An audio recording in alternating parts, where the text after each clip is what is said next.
Israel के हमले के बाद चुप बैठेगा ईरान या देगा जवाब? खामनेई के पास ये है विकल्प। आगे क्या हो सकता है? पूरी दुनिया में इजराइल हमास जंग के बीच बड़ी खबर ईरान को लेकर है।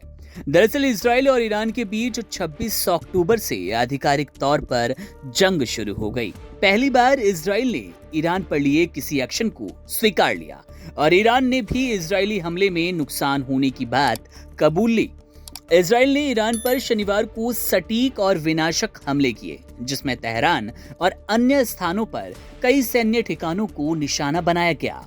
ताजा जानकारी के मुताबिक इजरायली हमले में ईरान के मिसाइल फ्यूल मिक्सिंग सेंटर नष्ट हो गए। ऐसे में ईरान को भारी नुकसान हुआ। गौरतलब है कि रूस और चीन भी ईरान के साथ खड़े रहने का मन बना चुके हैं। ऐसे में ये देखना दिलचस्प हो जाता है कि इजरायली हमले का ईरान मजबूती से जवाब देगा या फिर चुप बैठ जाएगा। अब क्या विकल्प बचते हैं खामनेई के पास, वीडियो में उस पर ही बात करते हैं। इजरायली हमले के बाद ईरान ने शांत प्रतिक्रिया दी। उसकी एयर डिफेंस फोर्स ने सिर्फ एक संतुलित बयान जारी किया, जो पिछले हमलों पर हुई उनकी तीखी प्रतिक्रियाओं से काफी अलग है। इस बदलाव के कारणों पर विचार करते हुए ये माना जा सकता है कि या तो ईरान इस बार सावधानी से रणनीति बना रहा है या उसने फिलहाल सीधे टकराव से बचने का निर्णय लिया है। इसके बावजूद इजराइल को लेकर ईरान की चुप्पी को लंबे समय तक नजरअंदाज करना मुश्किल हो सकता है।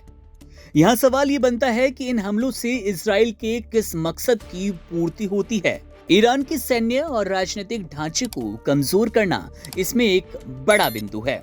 इजरायली प्रधानमंत्री बेंजामिन नेतन्याहू पहले ही कह चुके हैं कि उनका लक्ष्य ईरानी शासन में परिवर्तन लाना है।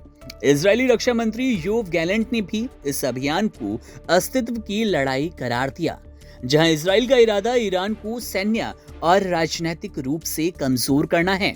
इसके तहत ईरानी सुप्रीम लीडर आयतुल्लाह खामनेई और उनके नेतृत्व को चुनौती दी जा रही है। वहीं दूसरी ओर सवाल ये बनता है कि ईरान के पास क्या विकल्प बचे हैं? ईरान के पास वर्तमान में दो विकल्प है। पहला, पलटवार करना।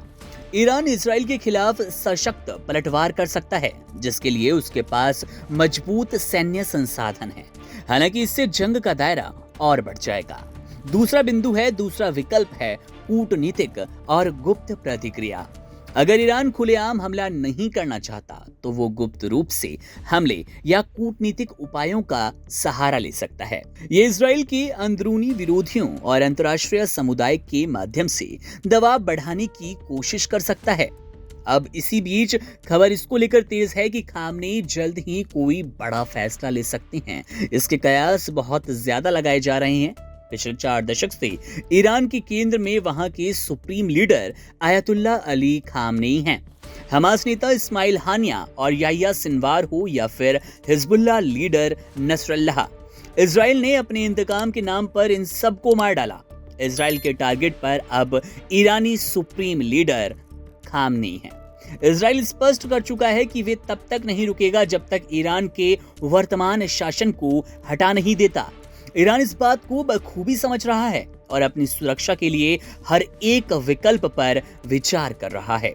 अब देखना होगा कि क्या इस जंग में ईरान मजबूती से आगे आता है या फिर इजरायली हमले ईरान को तहस नहस करने ही वाले हैं। और जिस सत्ता परिवर्तन की बात इजरायली पीएम बार बार कह रहे हैं ईरान के लिए, वो होकर रहेगा या कुछ और बदलाव आप और हम देख पाएंगे।